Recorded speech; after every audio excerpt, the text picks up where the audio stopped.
Good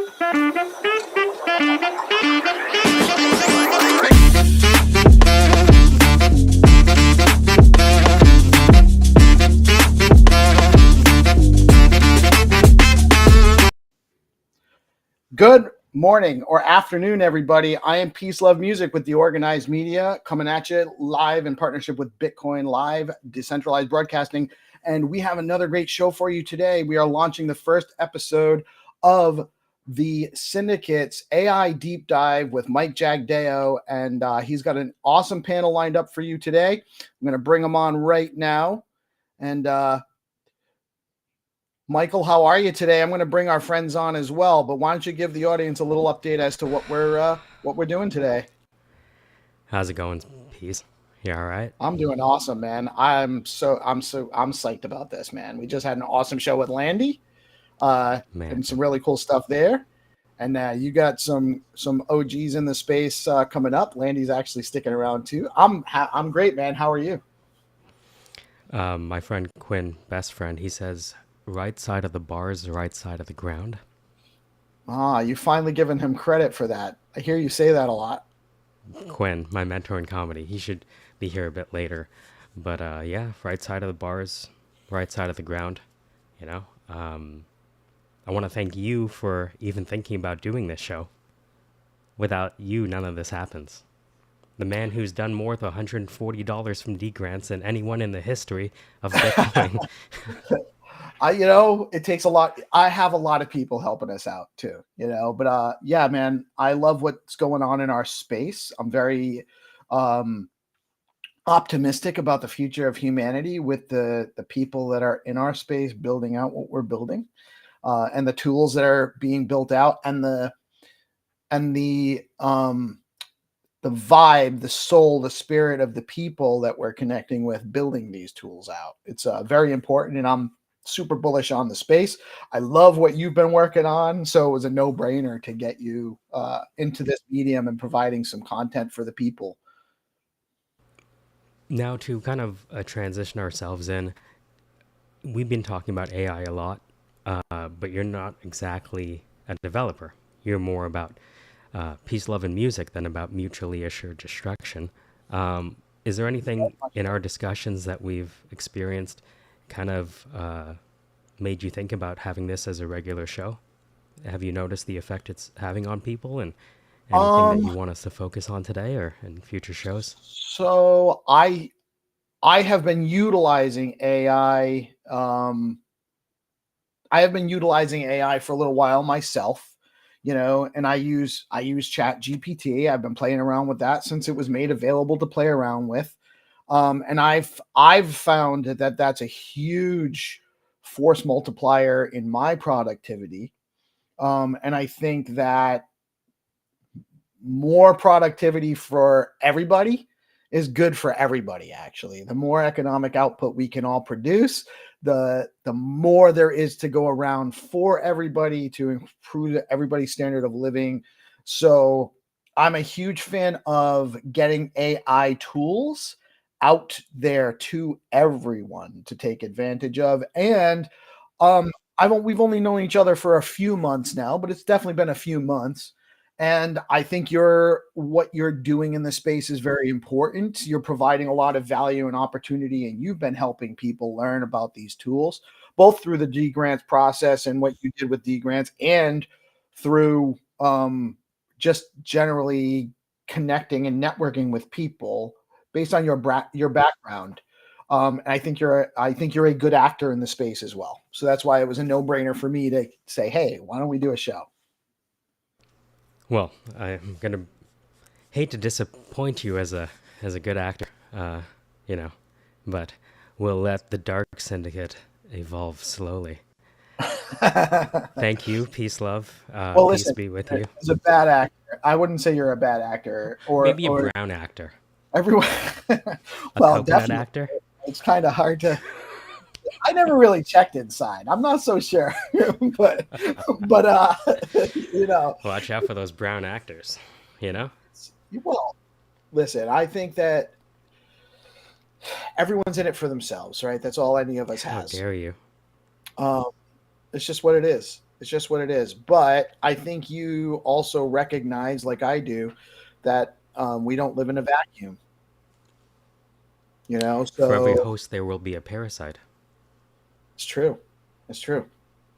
And maybe one day parasites can become hosts and they change positions for all eternity, called Red Queen's race, where organisms must continuously evolve not to get ahead, but to merely survive.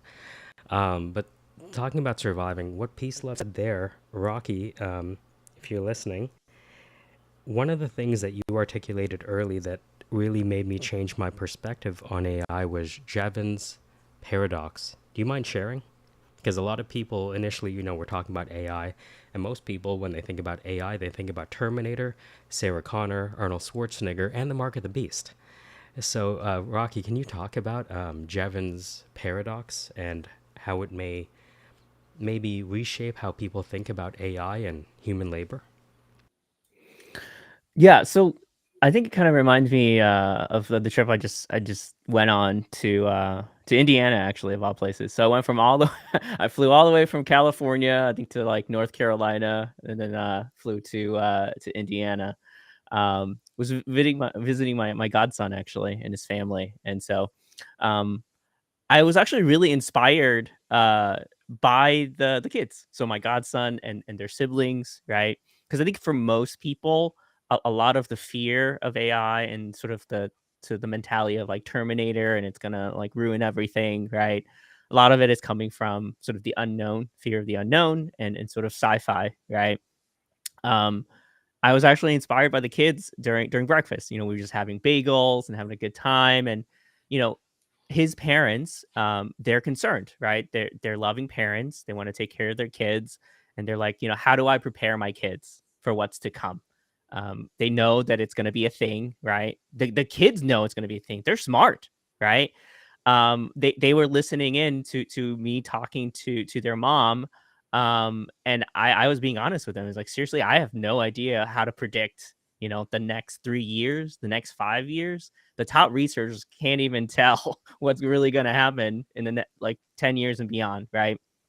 Um, and so, for again, most people are coming from zero. And what was really interesting about talking to the kids was that the youngest one, my godson, he was like, "I love robots. I love the AI. Plug me in." He thinks like an engineer. He does a lot of those engineering kits with Mark Rober, and so he's really smart for a 6-year-old, right? And so for some people, I think I would be in Group A, right? Team AI all the way, Group A. And then the middle brother, he's much more analytical. He's all about like, how do I win the game, pretty much, right? It's all about strategy. And so he's sort of in Group B or Team B, team business. AI is just a tool. It's not going to take over, right? You have to adapt the same way that when the internet was created, the people who adapted to the internet, right, really benefited from sort of the freedom and sort of the economic boom that the internet provided, right? So team B, team business, right? The oldest one, she's 12, and she's team C, which is team catastrophe. So she's AI is Terminator. AI is going to take over. She knows it's the thing. They use it for homework help and all of that, right? And so I think for most people, you fall into Group A, B, or C, right? And to me, I think the people who are currently in Group C, um, there are issues, right, to the technology, especially when it's novel. Um, but I think if you haven't spent at least 100 hours looking into it, diving deep, as Peace Love was talking about, using it for productivity, right? I think it's too early to judge if you haven't spent those initial 100 hours looking into the tech. Yeah. So, when you first showed me the paradox came out of the last time we experienced an industrial revolution. When a new form of power came about, steam engines and things like that, because that energy replaced how work was previously done with horse and buggy, there were some people that thought, even back then, the steam engine would bring about, again, the end of labor because they see the immediate impact on people's livelihoods. What was unexpected, and I guess we're all hoping that this will be the case, is that our increased capacity to do work will create new types of work. And that's actually why I wanted GPSC and Stu to come on the show, because they're not AI developers. They're actually not software people at all, until very recently. Rocky's mentee, Aiden, who's 19 years old, prepared himself for a job offer by having the vocal version of ChatGPT interview him as a hiring manager. And he did 3 rounds of interviews, and it scored him every time. And he got the job offer at 19. First year of college, getting big boy jobs. Big girl jobs. Big they jobs? No, it's post-Trump, so we don't have to say, never mind. So, what I wanted to hear is from GPSC and Stu. It's not post-Trump, by the way. It's pre-Trump. Is it? Pre-Trump 2 right now. We're in between. Yeah, we're in pre-Trump phase. Watch out. The pre-Trump can end up having a baby. I think that's you got to be careful. We're protected. Yeah. I believe it's going to come from Tulsi Gabbard. Oh, yes. God. I think that's the digital menage a trois we were talking about earlier. But GPSC and Stu, I was introduced to Cursor by Rocky's mentee, Aiden, and I started using it. It blew my mind. It allowed me to do things that I never thought I could do before. And then, I showed you guys. So GPSC, I'll start with you, and then we'll go to Stu. I'd like you to take, maybe 3 to 5 minutes, however you want, and just talk us through who you are, what you're doing, why you're doing it, and how your experience with AI recently changed your opinion on what your capabilities in this difficult field could be. And then coming right up after that, we're going to talk to Rocky and Joshua about the future of AI in film. Go ahead, GPSC. Yeah. Thanks for having me on. I'm GPSC. I'm a creator in the Stacks ecosystem. I'm an artist, and I created the Gigapepe Spaceship Club to help demystify learning about crypto. I'm creating a comic that will help people be entertained while learning about different things within the aspect of blockchain. I work with different communities trying to get visibility on their products and the stuff that they're building. And I also work with other communities to do artwork for their users. Since I started in this space, I've been absolutely astounded by how much collaboration and how many smart people in this ecosystem there are. Everybody is willing to work with each other, and that's kind of my ethos. I want to help people empower themselves and learn new things and get themselves out there. So with the GPSC, I intend to help get their start, getting their artwork on the Stacks blockchain, building on Bitcoin, and also potentially help putting faces to products for different developers. Been really blessed to be here. And to this point, before I learned about AI and what I can do with AI, I've just mainly been focusing on artwork and connecting and making these connections with different people building in the space. But since I've learned about AI, I've been diving into what coding looks like on Stacks and learning about what things can be done with it and building new experiences for my users. It has been awesome getting to see what AI can do in this space and how it empowers creators to bring their ideas to life. My experience with it over the short period of time that I've been using it, the last couple weeks, it's been awesome and mind-opening. I can see how this can open up doors for creators like myself to really get their ideas to fruition and enhance them.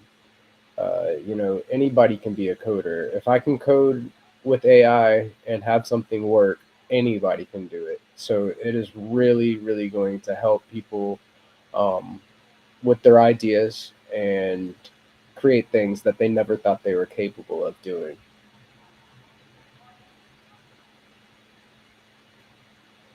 What was your experience like with Cursor for the first time? And can you tell So them about Cursor? Yeah, so Cursor is a game changer. So my first experience with Cursor, I was talking to the AI chatbot named Claude, and it's cool learning how to prompt. Prompting meaning how you talk to the AI to get it to do something for you. It's been awesome. It was a challenge at first, and I'm still learning. I'm still very new to this, but I was able to figure out how to compile some files, some JSON files into a metadata set using Claude, and it was very straightforward. You can talk to Cursor, the AI, and tell it exactly what you need made. The more concise and more clear that you can talk to it, um, the better the output that it gives you. You can take the whole SIP repository for stacks, all the rules for stacks, and use it as a reference when you're talking to Claude, and he will be able to code anything in Clarity for you straight out. So it was very empowering. I felt like it was a big revelation and a piece of my puzzle that was found. The last piece, I feel, that will help me achieve what I'm trying to do. And seeing some of the examples that you showed me of what can be done with AI really, really blew me away. Um, I would say speechless, but there's so many good things to say about it. It really, really made me feel empowered. I think empowered is the word.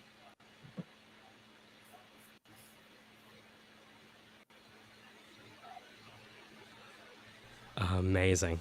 No, I really appreciate it. It takes a lot of courage to open up. It takes a lot of courage to even download the application for the first time. Does that make sense? Like, it really Yeah, does. And we don't really yeah. talk about the amount of sheer courage it takes to engage in this arcane art of keyboard jujitsu. Yeah, Congratulations, you've been cursor pilled. Being cursor pilled. You've been cursor man. pilled. Thank, thank you. Yeah, it's one of those things. Like once you experience it, I think that once others experience what I have, because it is a very it's like mystical almost. Like people are like, oh, AI, I know about it, but I don't know how. Once people are able to see that the barrier for entry is very low with AI, I feel like it'll be a more used tool, a very widely used tool in creation. And I think that uh, with people that have the right mentors in the space guiding them, anything is achievable. Just getting it set up is the first step, and it might be a little intimidating, but once you're through that first step, it really, really isn't as difficult as you would imagine. It's all about just taking those first steps, um, and people are intimidated by things they don't know about. Like it's very mystic until they actually do it and get hands-on experience. And this was my experience. I was always like, "Hey, AI is cool," but until I actually um, experienced setting it up and getting started with it, I had no idea how easy it was just to get started, and then you start learning. Oh, and you go down that whole rabbit hole, and it's wild. It really is. Amazing. Um, actually segues well because as we were interacting and showing you cursor, I also cursor pilled Digital Stew, we're calling him now. And over the past week, it's funny, Aiden's working on something special, Rocky's mentee, and Stu got inspired, and Stu went from an Irish potato farmer to a game developer. Can you imagine? Some dude in his overalls, he's never seen, anything but fries and mashed potatoes before in his life. Somehow he's lasted this long just on potatoes. And at the ripe age of 109, he decides to learn how to code. What? About time. I don't even know they had keyboards in Ireland. But he's escaped Ireland because of what he told me off screen that he doesn't want me to say. But Stu, what's your experience been like coding and leaving behind the potato pastures of yore and walking into the fourth industrial revolution?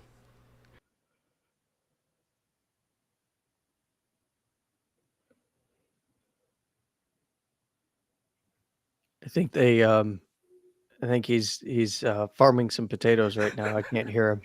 I can't hear him either. I'm not sure if he's That's not a microphone, that's a potato stew. he's choking on fries. Yeah. It gets That a little mute tough when button you're gets when you're around 109 pushing 110. It's kind of difficult. Technology kind of gets confusing. So he might need to use Cursor AI to help him find his microphone. Okay, is that working? No. There Is that any you better? go. There you go, guys. There you are. Okay, Hi. anyway, Speak directly guys, into the potato stew. Hi, Giga. How's it going, my good man? Hi, peace, love. What's up? Everybody else, Rocky. How you all doing, guys? Listen, all of those previous comments are all free at that time, Michael. Enjoy them while you can. Don't worry. It's what they call it. You know the old saying, best served cold and all the rest. But we'll leave it at that there. Guys, absolutely. Listen, watching the whole thing evolving with AI and whatever, I've never been really much into AI, to be honest with you. I didn't get in at the start, as you mentioned, peace, love, and quite new to it all, and dabbled in and out of it. But last week I was speaking to Michael, and I was like, I'd actually like to learn a bit more about this here. And he goes, well, what do you want to do? And I'm like, well, I actually don't really want to. There's nothing I need to do. I just would like to do. So so you're going, okay, well, then it's quite a difficult question. Well, what do you want to develop? Well, I really don't know, but I want to at the same time. I'm 50 years of age now, and in that there, I think, you get to a stage in life, where your brain has to be kept active. It's like going to the gym with your brain, just to keep it learning something new all the time and always looking for something else, just to give it, that thought process is going all the time. So it's, so this has been quite an interesting challenge. So with one thing or another, I started off with doing something and then with continuing with the conversation back and forward with Michael, and he very patiently showed me these things, how to use Cursor, which I was using a different one earlier on. I can never remember the name of it, Michael. What is the name of the other one? I think it was called Potato Patty. Jesus, here he goes again. Anyway, it wasn't Potato Patty, believe it or not, guys, but it was another. Oh my goodness. It was a program I actually had to download, and I found it very heavy and cumbersome on the computer, and the computer would lag. And then all of a sudden, Michael came along with Cursor, and I found it very just light and easy to use. And so yeah, with the prompts, showed me how to do it. Was doing just playing around with the computer, but then I've had this idea in my head for a while now. Now, guys, on Spaces, how many people can you actually honestly answer me this question? How many times are you guys 100% attentive from the start of a space to the end? Be honest. There's not many people. I haven't been 100% attentive on this 26 minutes that we've been live just now. There you go. Let's go. Good man. Damn, but GPSC. but in that there, He's gonna do people it are like that. people are scrolling. I'm always locked in. People are scrolling. People are they're doing different things. But now, as you know, from the 100-day, people love to get prizes. People love to get different things, and with many of these, we've got. And what I want to come to as well is the artists. We have a beautiful community of artists. Now, guys, I'll be really honest with you. I'm not a big NFT guy. I like stuff that hangs on a wall. I think it's cool, and that's where because stuff in my wallet. Okay, that's nice.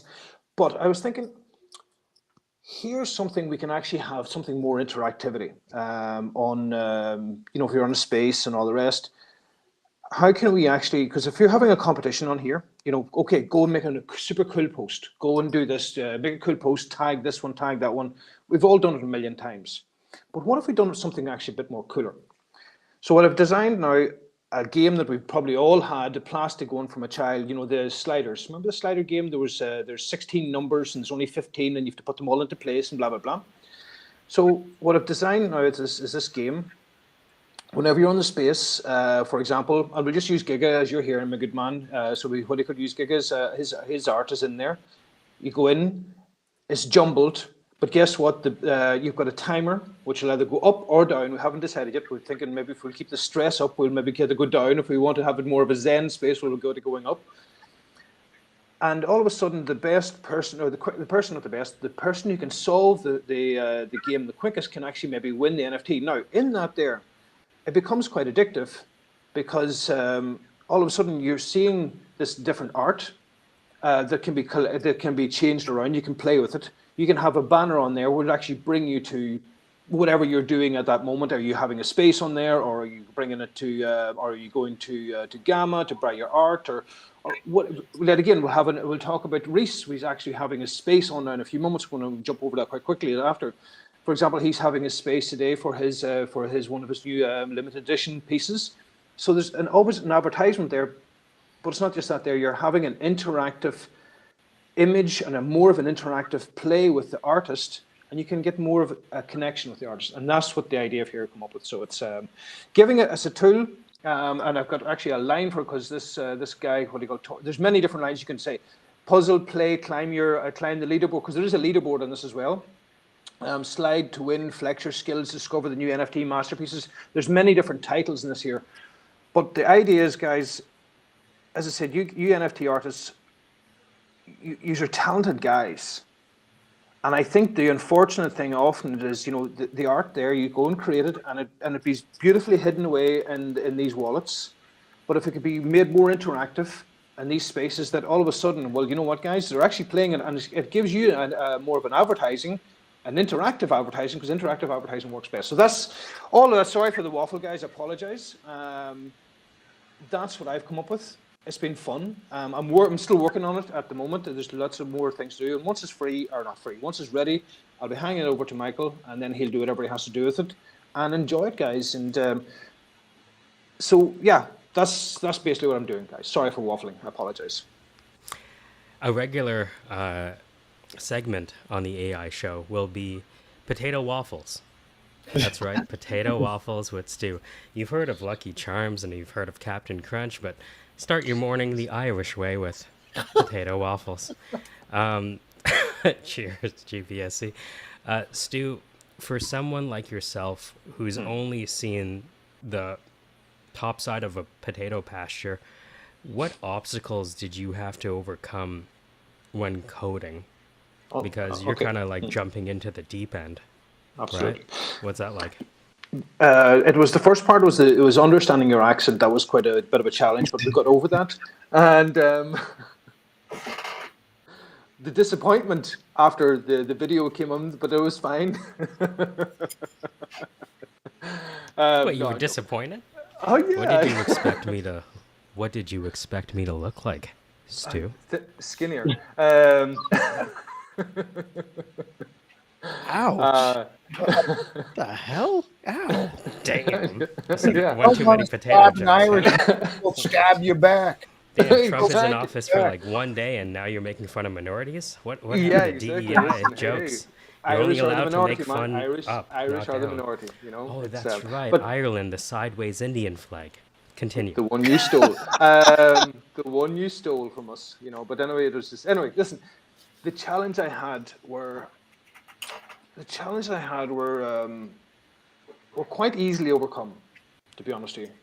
And why was that? Because I actually went back to Michael. I said, listen, Michael, I've got this idea in my head. Here, I'm going to give it to you. And he's going, and as the more I'm giving this to him, he's going, well, okay. Now I want you to take all these questions you've had and now go and ask AI, because you're going to ask me to do that there. Why should I do that for you when you can do the exact same thing? And if you don't understand the question, ask AI to explain it to you even more.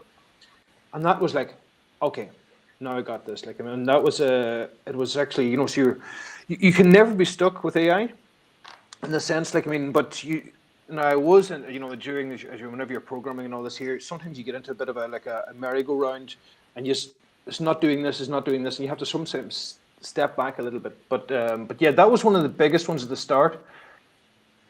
Wanting to be spoon-fed rather than go and learn for myself. And that was, and to be honest, and as Michael said, like, I mean, and you agree with it as well, like, I mean, first of all, he mentioned just go and download the program, go and try it. Well, it's not going to blow up your computer. It's not going to break anything. The one advice I will do to anybody is if you've got something that you like at that moment, make a copy of it, and then go and edit it and do whatever you want to do.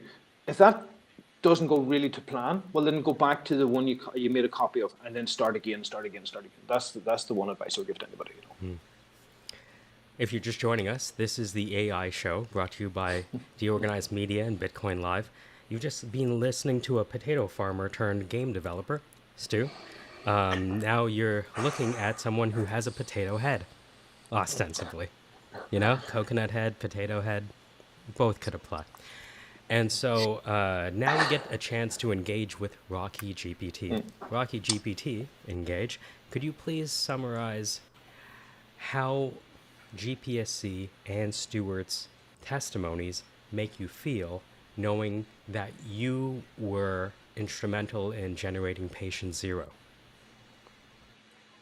This is Rocky GPT. I don't have feelings because I'm a robot. So, but if I did have feelings, I think it's really cool, right? I think in the beginning of the year, like 6 months ago, you know, we saw a couple of demos from companies like Devin and, you know, GitHub Copilot was pretty early on, and people tried it out, especially a lot of my software engineering friends. They tried it out and then they're like, it's not accurate. And then that's it. And they kind of dropped it, right? But this is my opinion, but software engineering of today, of November 2024, is very different than, you know, of 2023, right? You know, in the beginning, there was a lot of just like demo purposes and like small applications, right? But I learned how to code during like MySpace days, right? In the beginning, it was just HTML, CSS, barely any JavaScript. There was like not a lot of interactivity, right? And now, you know, we have things like React and Next.js, and these things just become more and more complex, right? I don't even think we've even really touched into like AI interactivity on the front end, right? So a couple months ago, we had Braden from VoiceFlow come on, and I got to pick his brain a little bit. And so like he was talking about and sharing his thoughts on like sort of the interface of AI applications, right? Because the chatbot is like very small. It's just this little thing on the side. And when you're asking it for a lot of information, you're like reading this entire giant text blog post in this little window, right? And he was talking about in like experimenting with better ways to show that information, right? And we're just starting to see that.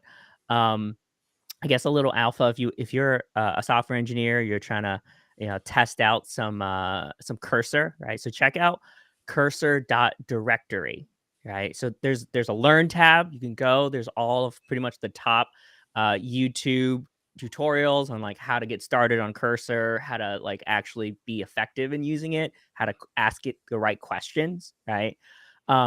There's also like pre-made like mega prompts that other people have put in, right? So maybe you're working on a website for your art project. You're working on a website for your new blockchain app, right? Or AI app, right? That's a great place to get started.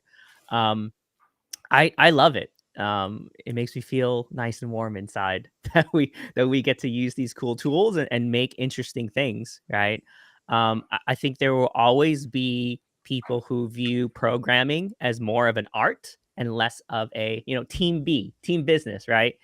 Some people are going to be all business, like we're just going to use this for coding to spit stuff out, do things for clients. But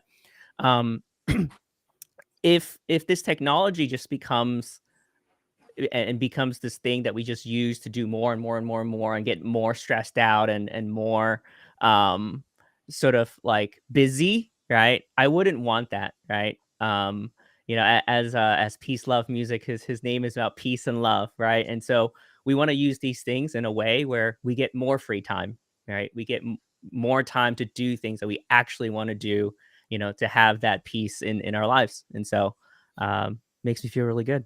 I love it.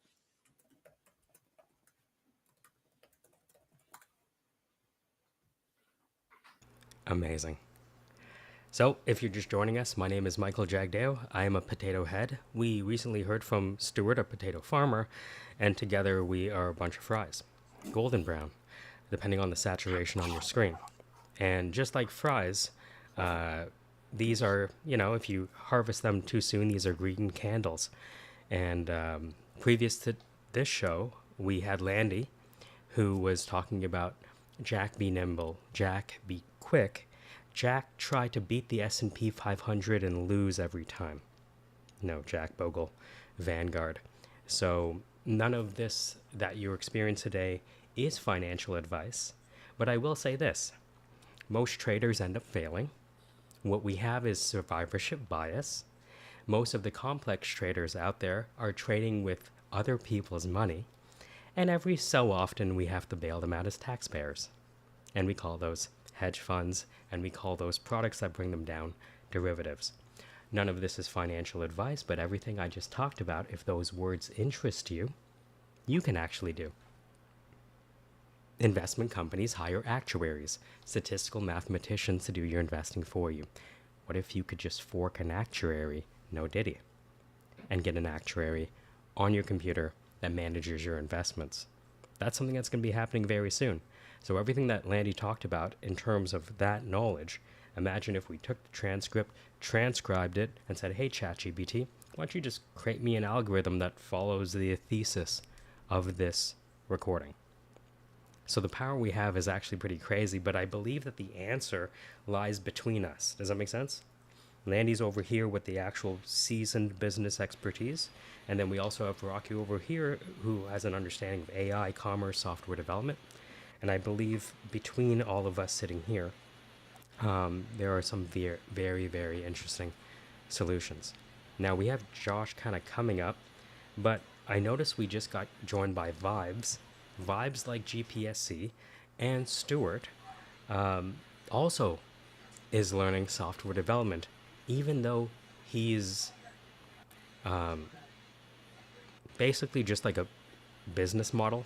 You know what I mean? People look at Vibes and they're like, oh, he's 6'7" and he's, Spanish and he looks great. They think, that guy, what could possibly be going on in his head? He's too good looking to have intelligent thoughts. That's what most people think. But behind all of that, jiu-jitsu seasoned bravado is someone who is enjoying the technicality of AI and software development, because in my view, it's allowing him to listen to his customer, get off the phone, and implement the solution very quickly. So Vibes, I'm not sure if you're there, but if you want to take a little bit of time, whether it's 3 minutes, 10 minutes, whatever, you're actually one of the key people that I want to introduce to this group, because the one thing missing from Stacks specifically is founders with a large audience. There are a lot of tools out there that can help you do everything to go to landing on Venus to ending up in Alpha Proxima Centauri. But all these tools are dead without someone who understands the market. We're going through the next greatest wealth transfer of all time, and what's not eaten away by inflation will probably end up in a smart wallet somewhere. Vibes, the floor is yours if you're there. I'd love to hear more. Can you hear me all right? I can hear you perfectly. You're coming through well. Love to hear about your whole story and what brought you here, because we're talking very regularly about the imminent future. Yeah. Awesome. Thanks for the intro. Nice to meet you all. I am Vibes, short for Mr. Good Vibes. That's my personal brand, and I've built a audience within the Gen Z cohort. A lot of students basically look to me for advice, tools, apps, software, whatever you need in that kind of age bracket of high school to university. And yeah, Mike, do you go by Mike here or Attract Funding? I see Attract Funding, so I'll stay on script. Yeah, that works. Yeah. You can call him Blockface. Blockface, is that your Web3 name? Okay. It's a long story. Okay. It's a flat out So, story. Yeah. yeah, Attract Funding, Blockface has shown me some tools that have been useful. I am a believer in a team, though. I have my strengths and I have my areas of focus that I don't put as much emphasis on, which is usually software, because I have people around me who are very skilled with that and design and whatnot. So I like to sell, I like to market, I like to get people interested in what we have going on. It's just more fun for me. But as Mike has shown me this side of the ecosystem, these tools have been great. I've tested myself how to bring some of these to market, got some users using it. And then once it's beyond the prototype stage, I'll be able to give it to somebody a little bit more hands-on with technology, and they take it from there.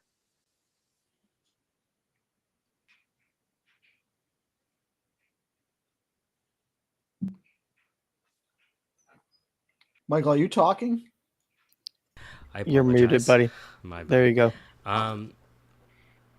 Vibes, we've been talking a lot over the past 2 weeks, right?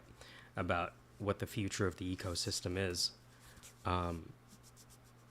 Open floor, how much do you want to share about your vision for the future? There is a lot. Where do you want to start? You know our ecosystem quite well. These are strangers to me, so I don't want to step on toes. I'm going to just enter the convo. Well, I hope we step on some toes. Web3. With someone with, 100 million views, an app that is being top 10 in the App Store for teens, 4 million likes on TikTok. Do you think about Web3 at all? Do you think about Bitcoin or Ethereum or Solana? What's the future? You're 25, right? Everyone else on this call, their fucking life is over, right? You still have a chance, right? And so, you know what I mean? Like, right? But you still have a chance. So how do you think about, as someone who's built a business in Web 2, massive audience, does Web3 at all come to mind? Yeah, how are you thinking about it? I have a unique perspective, I would say, because I've made some investments on the side. I made the majority of my money starting my companies through investing first. And I have an investor perspective, and I use, I guess, that lens as I operate these businesses. Most founders kind of who are visionaries will have a lens of anything's possible, and that's great, right? But when you could back it with a Wall Street kind of lens where you're like, okay, we have to drive shareholder results. We got to keep it simple, got to monetize this is the system. It helps you build a real operation. And with that lens, I've been able to look at this Web3 space practically, and I've made my own investments, but my ecosystem, the Gen Z audience, they've told me, trending meme coins. They told me what I should get in on, blah, blah, blah. So I think I have one of those scenarios where we're leveraging what we've built in Web 2, but we're going to transition into some sort of infrastructure in Web 3, because I think that's where our generation is going, the Gen Z audience. And we have to get there before it's mainstream, so to speak. We already see that happening in the market, but you know how it goes. So in all of the shows that we've had, we haven't talked about the Gen Z audience. There's a lot of parents here in the room, GPSC is like a grandparent, and so for the parents in the room, what are their children experiencing? Because they're experiencing a financial literacy in the wild right now, aren't they? And I think it's happening right below the parents' noses. Yeah. What do you want me to answer? How are the students that you're in contact parsing this new world of finance? I think some of them have, to be quite honest, some of them have degenerate personalities. I won't lie. I mean, some of them are like, I don't want to rat anybody out, but they figure out ways to invest. And sometimes it's gambling. It's not really investing. So I'll be careful. And I tell them this all the time, right? But it doesn't stop anybody. I just have to put a fair warning out there. And I don't know. I think I would try and educate them on, like, for example, I'm practical. I have my blue chip, so to speak, crypto investments, Bitcoin, Ethereum, you name it. But then I have the ones where I can afford to lose a little bit of money on Pepe coin, Dogecoin, whatever you call it. And I made good money on Dogecoin, but I don't sit here and pretend like I've predicted the future because I got in on a meme coin. I know some of these could go to absolutely zero, but I just look at the culture. I look at what people are paying attention to. I made a couple good bets. The audience kind of speaks to me and I listen. A lot of people, I think the best investors are able to be good listeners. It's something I've noticed. And I just listen to what people are paying attention to. I actually, at the end of the night, I go on my Twitter or X and I'll literally type in some of these keywords and I'll just scroll. I'll scroll through comments, I'll scroll through posts, videos, see what's trending, and I do my research. But this younger audience, I think they just talk to each other in the hallways and they'll say, okay, if my buddy is talking about it, I'm going to go invest in it, but they don't have as much disposable income, which is why it's a little bit risky. So I try to warn them of like, only invest what you can afford to lose. I think that's standard practice, but some of them get excited. So I don't have a perfect answer here. I don't want to sit and pretend like I have a perfect answer, but just gotta be careful. The reason I ask is because I believe that we are experiencing the greatest wealth transfer of all time. Most of it is going to be inflated away to zero. And furthermore, this greatest wealth transfer is going to end up into a smart wallet. Are the nouveau riche, Gen Z, are they ready to manage the inherited greatest wealth transfer of all time? And if not, what do you think is required? Because you're in front of a massive opportunity. You've spent 10 years developing millions of likes and 100 million impressions and top 10 downloads. And so you really have an opportunity to transform financial literacy during a time when the fundamental currency is evolving.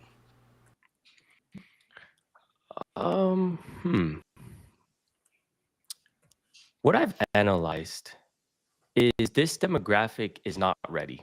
I'll tell you why, though. And I don't say that in a condescending way. I think, sure, some of them can make some money in the markets, but I think there's a lot of life skills that you still have to learn. For example, stress management, leadership, sales, marketing. There's so many abilities you have to learn that you just have to naturally go through. And if you just get rich off of crypto at a very young age and you make 100K and you're 16 years old, you skip out on all those lessons. So you think you know it already, and you might not listen to quote unquote smarter people or your parents for that matter, or older people who've already made it in Web2 space.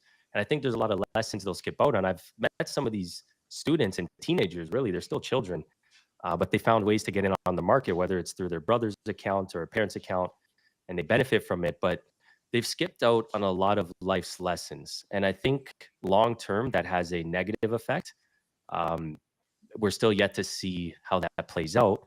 But it's one thing I've noticed that I'd be cautioned with if I was a parent and I tell some teenager I'm close to, you still need to learn certain practices and business skills and networking and how to speak and how to present yourself and all these little things that'll make you even better.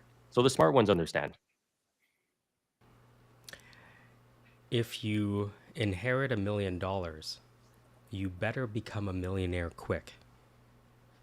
I heard someone say. Yeah, I actually have I have a little bit of input on this as it relates to some of the younger people, because outside of what you guys see here on X and in various spaces, events, and live streams and stuff like that, you know, my the backbone of the financial business that I started out in before getting into traditional markets and market making and that kind of stuff actually revolved around getting younger folks to understand trusts and business trusts, as well as trusts, wills, and powers of attorney and stuff like that. So when a lot of new money is being made by a lot younger people, they tend to not understand how to protect that and how to keep it. And moreover, outside of the financial literacy portion, they don't understand what it means for the future, how to tax expedite things. And I'm wondering, from what I've heard from Vibes here, do you have any of those kinds of conversations as well? Because it sounds like you're very business focused. Do you have those types of conversations with young people? I don't. I leave that to certain experts in the, I guess, syndicate, we call it, who speak to all those kinds of things. I have my personal accountants who handle my books.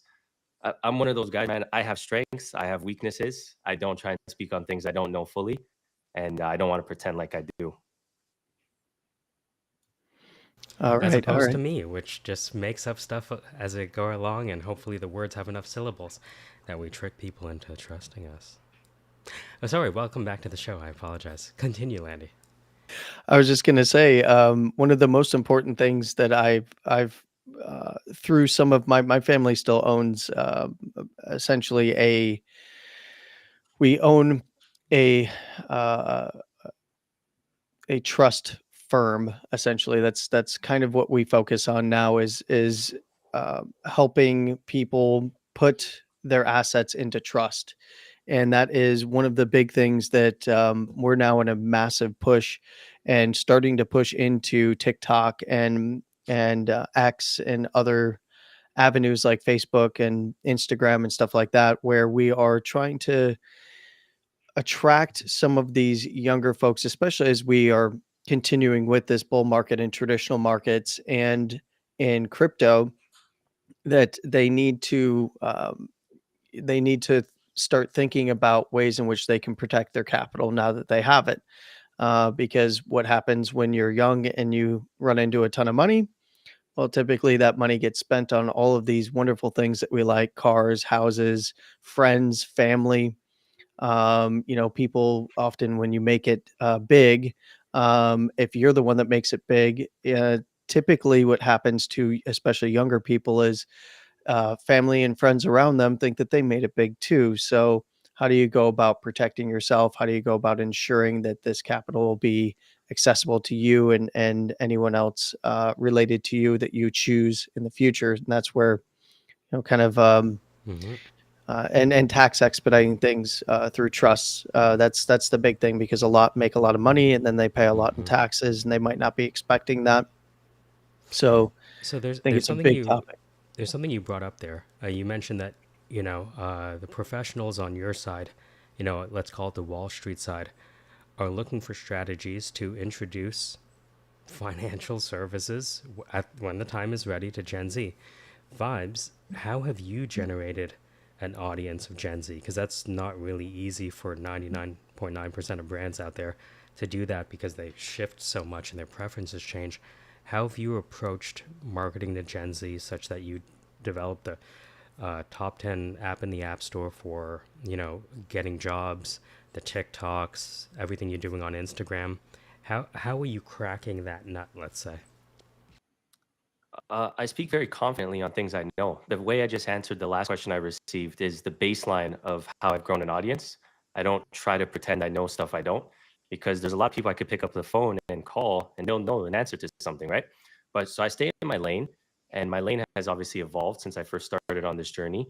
But my audience senses that. So when I make a recommendation, when I tell them something's good for them, they know that it's actually sincere, it's authentic, and I'm not BSing anybody. I actually tell them when I'm selling certain shares and stuff I've recommended, and I'm up 50%. And, like, I just keep it honest, transparent. Nobody's ever been screwed over. And that helps. And brand equity, I look at building a community, because I think that's the only moat we have nowadays. You just spent an hour talking about Cursor and AI tools, and, your everyday Joe's going to be able to create an AI app within like a year from now, maybe sooner. And when we look at that, the only thing that really matters is your sales process, distribution, your community, right? All of these things that many people have ignored when we talk about product market fit versus brand market fit. And for me, I looked at this young audience and said, well, how can we be useful first and foremost? Because every other streamer in my game, if we want to look at Twitch streamers, and I'm not talking down on anybody, once again, everyone's doing their thing. I respect everybody's game. But if we look at the generic influencer, they're not really providing value. It's just entertainment. So with our approach, I said, well, we don't want to just provide entertainment. We could be entertaining, throw a chair off the roof, get 50 million views. What does that do for anybody? But we said, if we create useful utility, useful products, have a useful brand, they go here, they learn something, but it's engaging. They see pretty girls, they see a lifestyle they aspire to. There's a cool front man, there's an experience, tie that all together. Anything we want to launch in the future will be very easy. And we're seeing that play out now. What lifestyle do they aspire to these days? Every boy's dream, right? It's the typical beautiful woman, nice car, trips, businesses running, money, and it's something I preach a lot. Get yourself in shape, court beautiful women, make money, take care of your family, have good friends. Simple, not easy. You sound like antiquated patriarchal notions of what it's like to be a man, is what a leftist would say. No? How dare you bring up a man needs to take care of his family? What are you from, like 2021?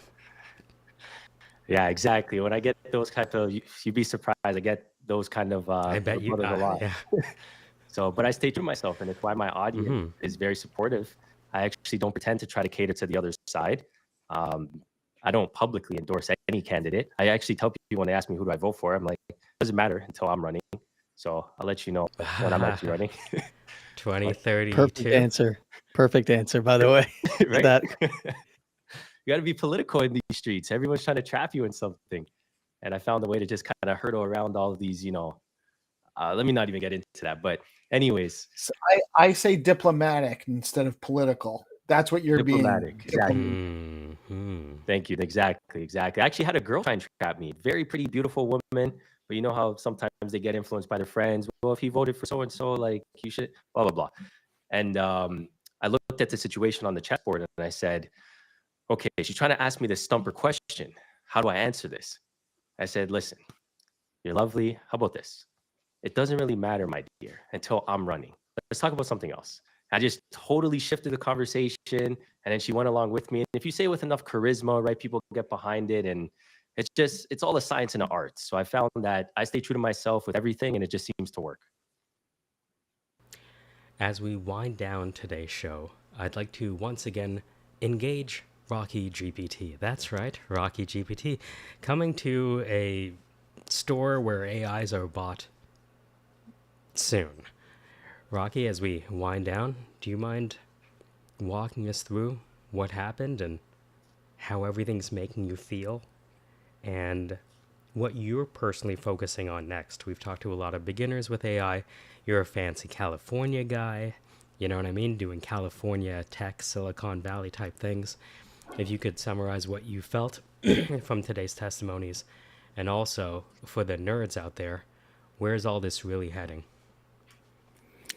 Yeah, I think we're on the right path, right? I think we're on the right track. I think we're using the right tools and testing things out, because tomorrow there might be a better cursor, right, with a different name. And so, I would try out the tools, right, but never like really lock yourself into any kind of ecosystem. They're all apps and tools at the end of the day, right? And so but I for just me, bought a year. yeah, No, I'm just kidding. I think for me, I just want to remain open, right?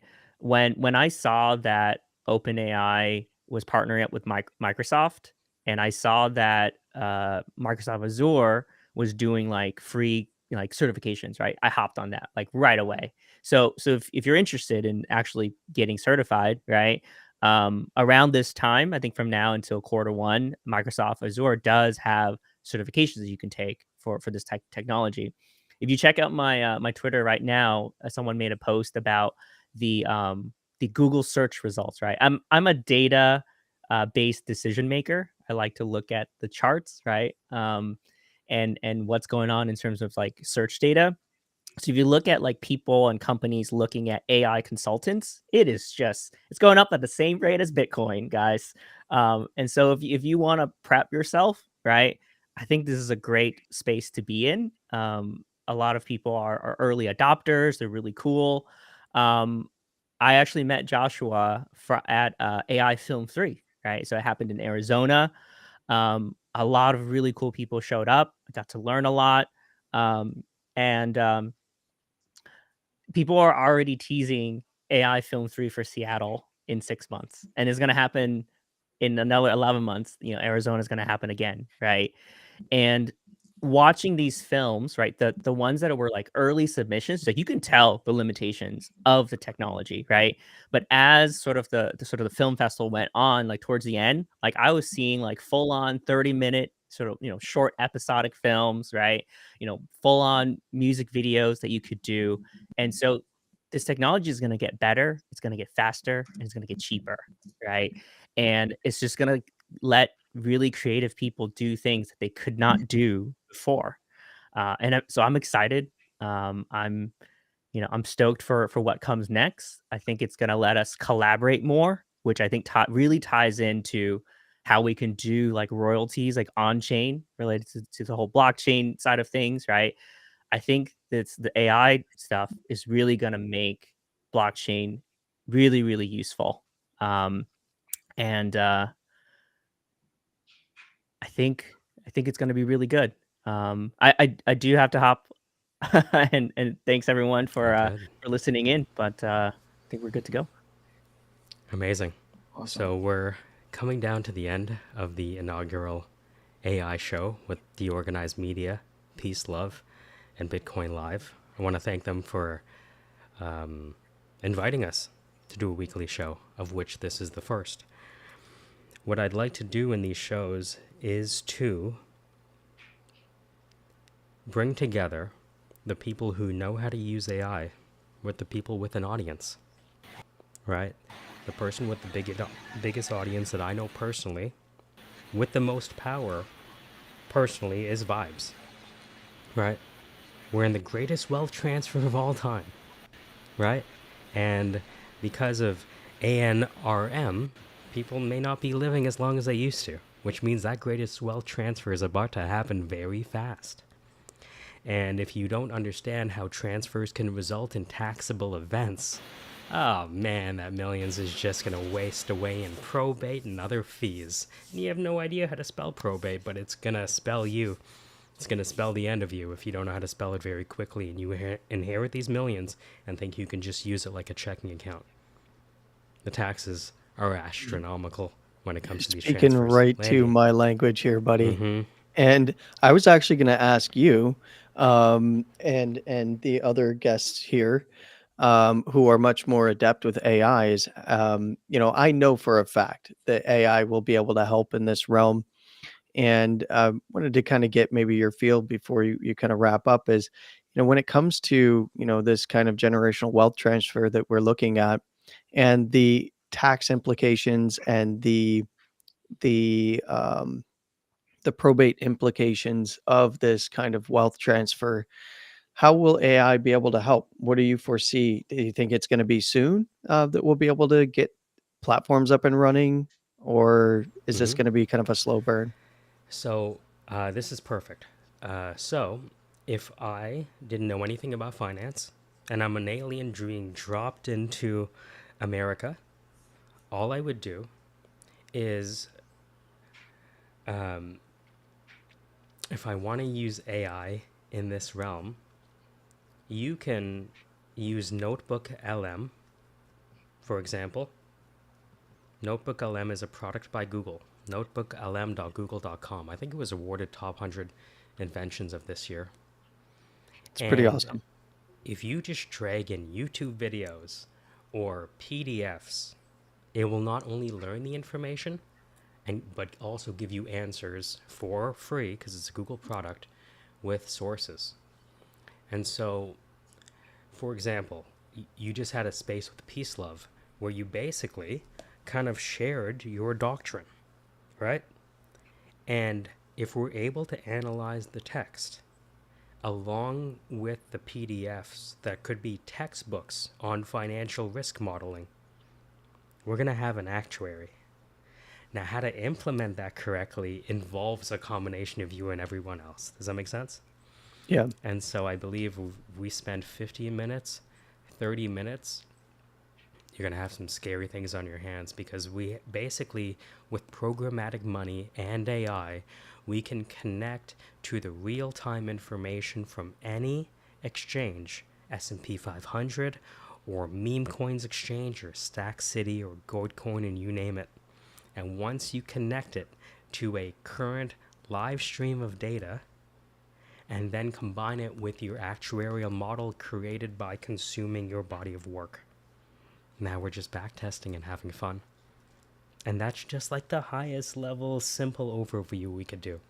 But people like Awesome. Rocky and stuff like that, I know with Rocky's understanding of, you know how the technology works, and block times and things like that. But with your seasoned expertise, companies like this are going to be invented like overnight. That's awesome. Yeah, I mean, that's what I'm looking forward to. I've had a few people approach me actually in various ecosystems for AI that God, I want me to bet. train Yeah. their AI Who doesn't want to in copy my system. Landy's trades? Come on. Right? Well, That's a it's service. because we do back testing. I do back testing. I have entire algorithms that do back testing, but it's not AI, right? So you have to have that particular back testing program. You have to, have a subscription to TradingView. You have to own the program that's going to go through, or the indicator that has the back testing model built in. And then you also have to be able to interpret it. You have to be able to logically go, okay, well, this needs to be adjusted because this would improve it, or something like that. And that's where I've been approached by people who are heavily into AI and asked me to help them. But because I don't fully understand what it is and which ways that I could help, I've been a little bit reluctant. That's why I'm old now. I'm a little bit slow these days. So that's where stuff like this is really important to me, is figuring out what you guys are doing. And then also people like Vibes, because he's in, right? When you're in with the target audience that I'm trying to get to as a family business, outside of the markets, but tailored to create products that are going to help people keep their wealth. That's actually something that I'm super interested in. So a really, really enjoyable space. Thanks for everybody coming on and talking about what you're working on. So just to kind of end that off, I want to show you something very briefly. This is something I've muted everything to do with the election and everything to do with anything that people are fighting on. So all I see is code updates. This is the GitHub for Morgan Stanley. I've noticed that Morgan Stanley and JP Morgan have started releasing some of their code, including all of their kind of Python actuaries. And so this is something else I kind of want to walk you through, which is how much code has JP Morgan and the rest of them just released onto the market? It's amazing what they're releasing right now. Yeah, I'm actually familiar with this stuff. Yeah, for the algorithms that are being run. We run a proprietary one in our financial firm as well, that was developed in conjunction with Morgan Stanley and a few others. So there's a lot that utilize this stuff and actually license it. So it's nice to see that it's becoming open source. It's a wild world. So it is now 1:41. Before we end off, any questions, comments, violent disagreements, anything you noticed today, anything you'd like for us to do more in the future? In future shows, now that we've done this first one, we're going to have some periodic kind of AI tutorials that we have, showing you how to use Cursor, showing you how to clone voices, showing you how to make pictures of you dance using Emma piano videos from TikTok using Viggle. It's all of it at the same time.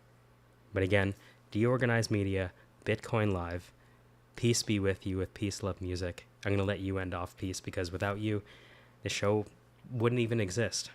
I hope we lived without up a to your lot of us, expectations. without all of us. It takes all of us to be here, but I appreciate you saying that, Mike. And yeah, I think this is great. I think you're bringing great content. I think the vibe of the group, including Vibes, names apropos, it's a great vibe here, or a great spirit behind what's being built here. I'm super excited about it, and thank you so much for launching it on DeOrganized Media, in partnership with Bitcoin Live, decentralized broadcasting. Super excited about it, and I'm looking forward to next week's episode very much. And thank you to all of our guests for participating. It's been a great show, great panel. Rocky, Landy, GPSC Vibes, all love. I really appreciate it. You made this show special. Season 0, episode 0. Rock on, rock on. All right, I'm gonna drop you guys out and just take the music. Run the outro. Not super professional telling people that that's what I'm going to do, but that's what I do. I like it. It's DeOrganized through and through. It's DeOrganized. We're still figuring it all out, but you all have a blessed day. Thank you guys for showing up. Thank you for coming on. Thank you, Michael, for all the great stuff. GPSC, Landy, the great show, Landy, Rocky, Vibes. Thank you, man, for coming on. Good to meet you all. Slow. Turning people on and off. I am Peace Love Music. This is DeOrganized. We're running shows. Sorry, Vibes. We're running shows. We got new shows all the time. It's not just a morning news show. We're not just spotlighting. We are providing entertainment and educational and informational opportunities for our ecosystem. Thank you, everyone, for tuning in. And y'all have a blessed day. We are Peace. We are DeOrganized Media. And we'll see you tomorrow.